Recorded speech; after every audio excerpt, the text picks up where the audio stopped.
Duplicate ખોટો passport છે, fake passport, એનો ઉપયોગ કરીને મુસાફરી કરતો હતો. ઇમિગ્રેશન વેળાએ યુવકે બનાવટી પાસપોર્ટ સાથે ઝડપાયો. ભાવેશ ધીરુભાઈ બોરડ બનાવટી પાસપોર્ટ બનાવીને વિદેશ યાત્રા કરતા ઝડપાયો. બનાવટી પાસપોર્ટ ક્યાંથી બનાવ્યો, કોની પાસેથી બનાવ્યો તે પણ અત્યારે ડુમસ પોલીસે તપાસ હાથ ધરી છે. ડુમસ પોલીસે તાત્કાલિક યુવકની ધરપકડ કરીને આગળની તપાસ હાથ ધરી છે. ત્યારે જ ન્યૂઝરૂમ ગુજરાતની યુટ્યુબ ચેનલને સબસ્ક્રાઇબ કરો અને ઇન્સ્ટાગ્રામ અને ફેસબુક પર ફોલો કરો. અપડેટ રહો, સત્યની સાથે રહો.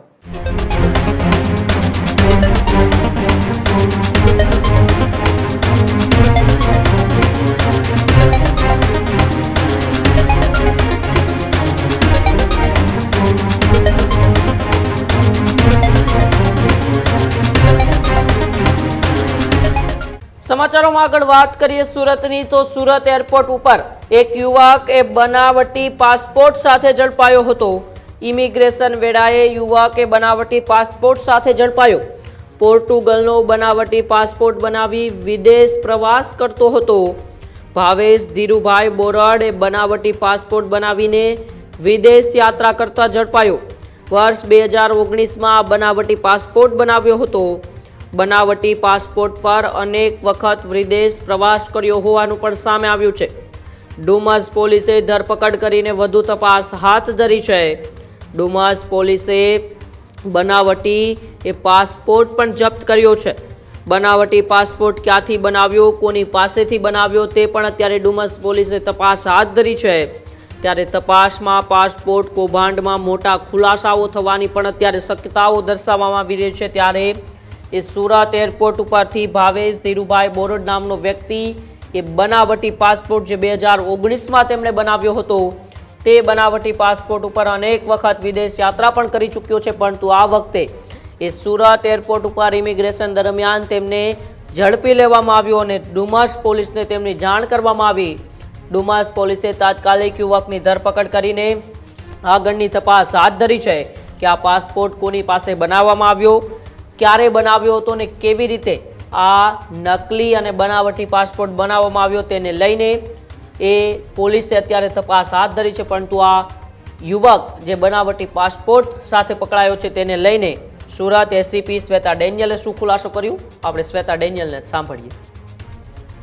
સુરત શહેર ખાતે એક વ્યક્તિ જે મૂળ અમરેલીનો અને લાંબો સમય સુરત શહેર ખાતે રહેલો ભાવેશ બોરડ નામનો એક વ્યક્તિ છે, જેની વિરુદ્ધ ડુમસ પોલીસ સ્ટેશનમાં ફરજી પાસપોર્ટ બનાવીને એનો યુઝ કરવા બદલનો ગુનો દાખલ કરવામાં આવેલો છે.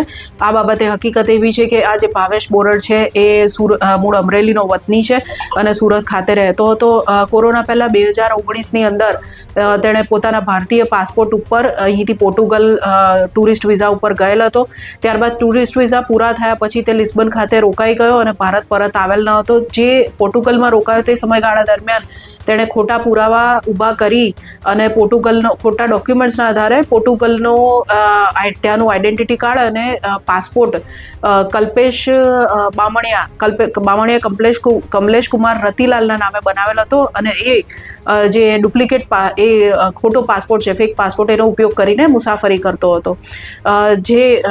જે ઈસમ આ પાસપોર્ટ ઉપર જ્યારે થાઈલેન્ડના બેંકોકમાં મુસાફરી કરી ત્યારે ત્યાં ડિટેક્ટ થતા કે ત્યાં ખોટો પાસપોર્ટ છે, એને પરત રિપોર્ટ કરવામાં આવેલ હતો. જે અંગે ઇમિગ્રેશન ઓફિસ દ્વારા સુરતમાં ડુમસ પોલીસ સ્ટેશન ખાતે તેને રજૂ કરી વિગતો આપવામાં આવતા અત્રે ગુનો દાખલ કરવામાં આવેલ છે. પ્રાથમિક તપાસમાં એવું જણાઈ આવેલ છે કે સદર વ્યક્તિએ આ નકલી પાસપોર્ટ ઉપર બોમ્બે અને સુરત એરપોર્ટ ખાતેથી મુસાફરી કરેલ છે. આ વ્યક્તિ 2019માં ગયો ત્યાર પછી એણે 2021માં પાસપોર્ટ બનાવડાવ્યો હતો અને 5 વર્ષ પછી ત્યાંનો જે ફરજી પાસપોર્ટ છે એ એક્સપાયર થઈ જતાં ફરી 2025માં રિન્યૂ કરાવેલ હતો અને એના આધારે તેણે ફરજી પાસપોર્ટના આધારે ભારતના વિઝા પણ ટુરિસ્ટ વિઝા છે એ પણ મેળવેલ હતા અને ભારતમાં જોઈએ તો 2 વખત તેણે આ નકલી પાસપોર્ટનો ઉપયોગ કર્યો છે.